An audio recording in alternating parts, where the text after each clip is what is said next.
So hello everyone, welcome back to another video. তো কথা বলবো আজকে তুফান ছবিটা কলকাতাতে চলবে কিনা সেই বিষয়বস্তু নিয়ে।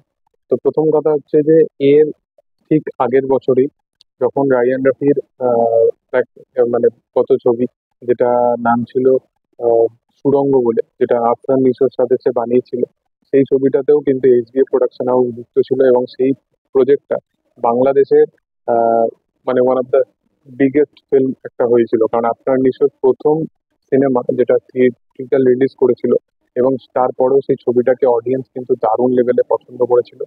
ছবিটা দারুণ লেভেলে মানে হাইপ ক্রিয়েট করতে পারে, এখানে এসে দারুণ লেভেলে প্রমোশন ক্রিয়েট করতে পারে, কিন্তু তারপরেও এই ছবিটা কিন্তু কলকাতায় সেই লেভেলে চলে না। এবং এর আগেও আমরা যদি পাস্টের হিস্ট্রি দেখি, সেখানেও কিন্তু শাকিব খানেরও যদি কোনো কলকাতায় ফিল্ম চলে, সেটা কিন্তু অডিয়েন্স দেখতে বেশি প্রস্তুত নয়।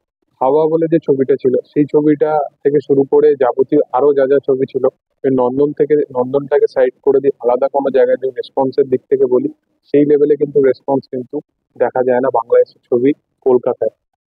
কিন্তু পার্টিকুলার এই ছবিটা কেন এই জিনিসপত্রগুলো করতে সক্ষম হতে পারে, তার পিছনে দু তিনটে রিজন আছে।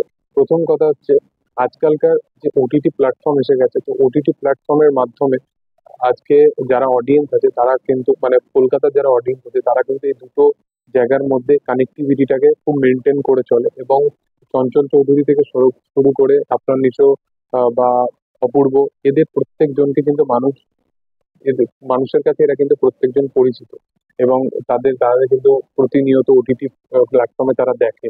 তো সেই জন্য বাংলাদেশের কাজ কিন্তু এখন খুব বেশি সক্ষম হয়ে গেছে। এবং যেহেতু চঞ্চল চৌধুরী এই ছবিটার মধ্যে আছে এবং মিমি চক্রবর্তী অবশ্যই আছে, তো সেহেতু এই ছবিটা চলার একটা অবশ্যই চান্সেস তো আছেই।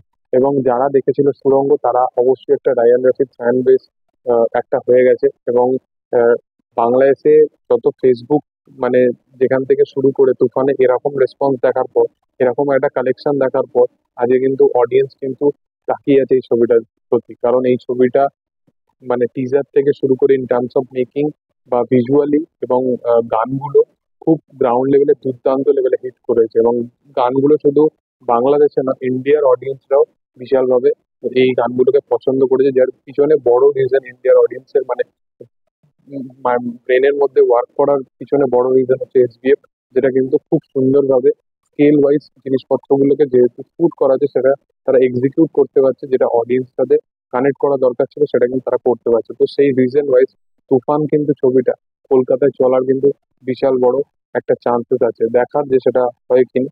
28 তারিখে এই ছবিটা এখানে মুক্তি পাচ্ছে, আশা করবো যে ছবিটা ভালো রেসপন্স হবে ইন্ডিয়া থেকে। তোমাদের এটা নিয়ে কি বক্তব্য, কি মতামত, অবশ্যই কমেন্ট সেকশনে জানাতে পারো। ভিডিও ভালো লাগলে অবশ্যই লাইক সাবস্ক্রাইব করে দিও। Thank you all.